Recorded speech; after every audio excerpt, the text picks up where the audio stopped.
Hello, I'm காயத்ரிகா. நான் உங்கள் எல்லாருக்கும் பிடிக்கிற மாதிரி ஒரு சின்ன கதை சொல்ல போகிறேன். ஒரு அழகான நாடு இருக்குது. அந்த நாட்டில் ஒரு பெரிய காடு இருக்குது.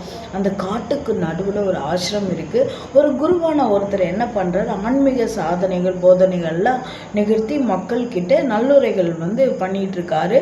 அந்த நாட்டினோட அரசனுக்கு தானும் ஒரு துறவியாக ஆகணும் அப்படிங்கிறது ஆசை.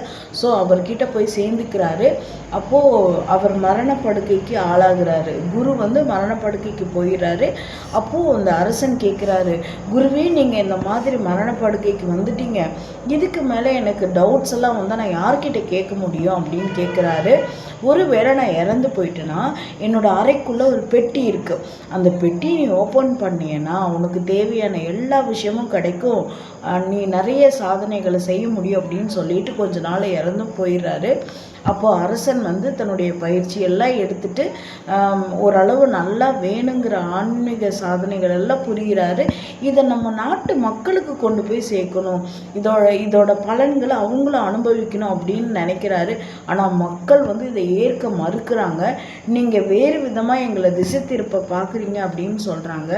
அப்போ அவருக்கு என்ன பண்ணுறதுனே தெரியலை. தன்னுடைய மக்கள் நல்லா இருக்குன்னு தான் நான் பண்ணுறேன், ஏன் இப்படி மக்கள் எதிர்க்கிறாங்க, ஆனாலும் அவங்கள எப்படியாவது நல்வழிப்படுத்தணும் அப்படிங்கிறதுக்காக அவர் யோசிக்கிறாரு. குருக்கிட்ட எப்படி டவுட் கேட்குறது. அப்போ தான் குரு சொன்ன ஞாபகம் வந்துச்சு, என்னோட அறைக்குள்ளே ஒரு பெட்டி இருக்குது அப்படிங்கிறது. அந்த ரூமில் தேடி பார்க்குறாரு. அந்த பெட்டி கிடைக்கிது. அந்த பெட்டியை ஓப்பன் பண்ணி பார்க்குறாரு.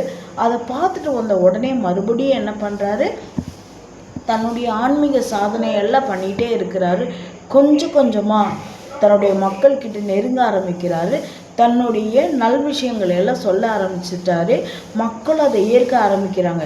எப்போல்லாம் அவர் டவுனாக ஃபீல் பண்ணுறாரோ அப்போல்லாம் போய் அந்த பெட்டியை பார்க்குறாரு, வராரு, அவர் நினைக்கிறதெல்லாம் நடக்குது. இப்படியாகவே கொஞ்சமாக தன்னுடைய மக்களை தன்னுடைய வழிக்கு கொண்டு வந்துட்டார். இப்போது அந்த பெட்டியில் என்ன இருக்குது அப்படின்னு நம்ம பார்த்தோன்னா, அந்த பெட்டியில் நம்ம நினைக்கிற மாதிரி எதுவுமே இல்லை. முயற்சி செய் அப்படிங்கிற ஒரு வாசகம் மட்டும்தான் இருந்தது. குரு சொன்னது என்னமோ முயற்சி பண்ணு, உனக்கு தேவையானதை நீ மட்டும்தான் அடைய முடியும், நீ மட்டும்தான் அதுக்கு முயற்சி செய்ய முடியும் அப்படிங்கிறது தான் குரு அரசனுக்கு சொல்லக்கூடிய அறிவுரை. தேங்க்யூ.